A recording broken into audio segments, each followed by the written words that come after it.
I've enjoyed my visit here today, and I've been very impressed with the presentations of each of the teams. As I said previously, the enthusiasm of the students has come over, it's just bubbling out of them, and it's fantastic. And it's really good to see young engineers who are so enthusiastic about what they're doing, and the various projects that they've been involved with the formula students, etc. And the aero challenges.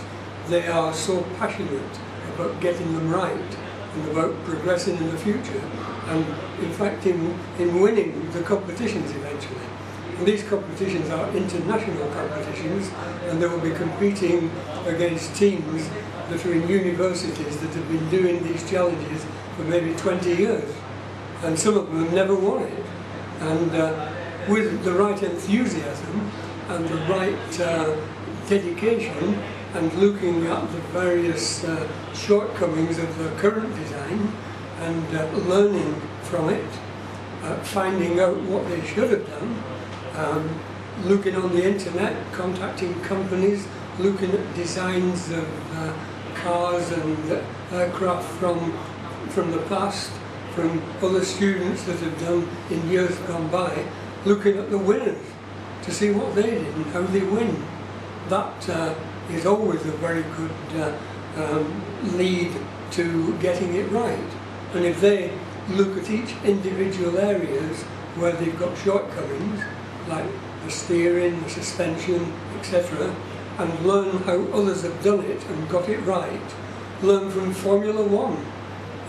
There's no reason why you shouldn't contact Mercedes ACM, who are the people who produce the Formula One car, and ask questions. I'm sure that the chief engineer, Ben Hodkinson, would be happy to answer questions. He's a very busy man, but if you were to say, you know, we've got this design of suspension and there's a few shortcomings, what would you recommend we do to put it right? And he's got the experience with leading edge technology, and he will be able to offer advice that's probably second to none. And if you took that same approach with each of the areas of the car, nobody expects you to design it from scratch. What they expect you to do is utilise the technology that's available, apply it properly, and try to improve it.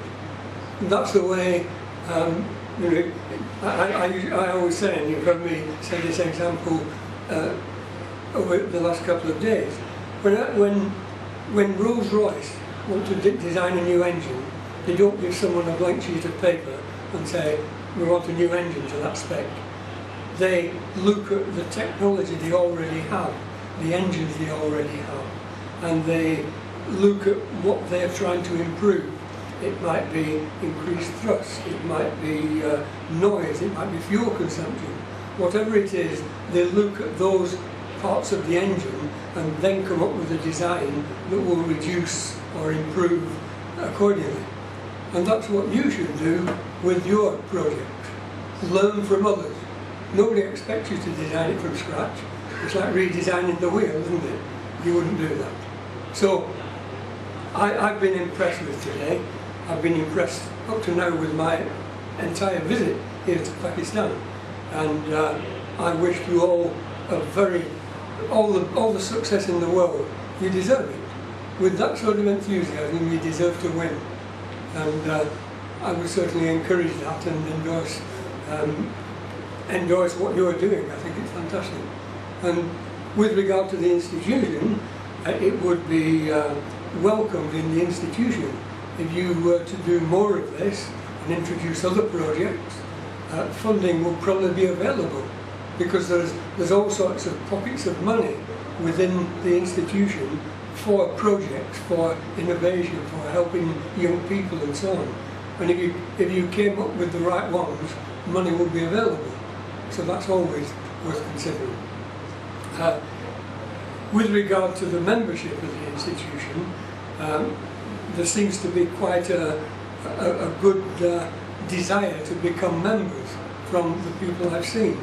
And I would like to think that that particular enthusiasm could be spread across the country. into all the areas of Pakistan and all the universities, so that eventually these competitions, and I refer to the Design Challenge in particular because I instigated that and I'm the chairman of it, but it would be nice if every region of the country were to get involved. Then we could have a grand national final, and eventually when it becomes international, I hope we end up with an international final, and that would be fantastic. So, well done to everyone. It's been a pleasure being here, and thank you.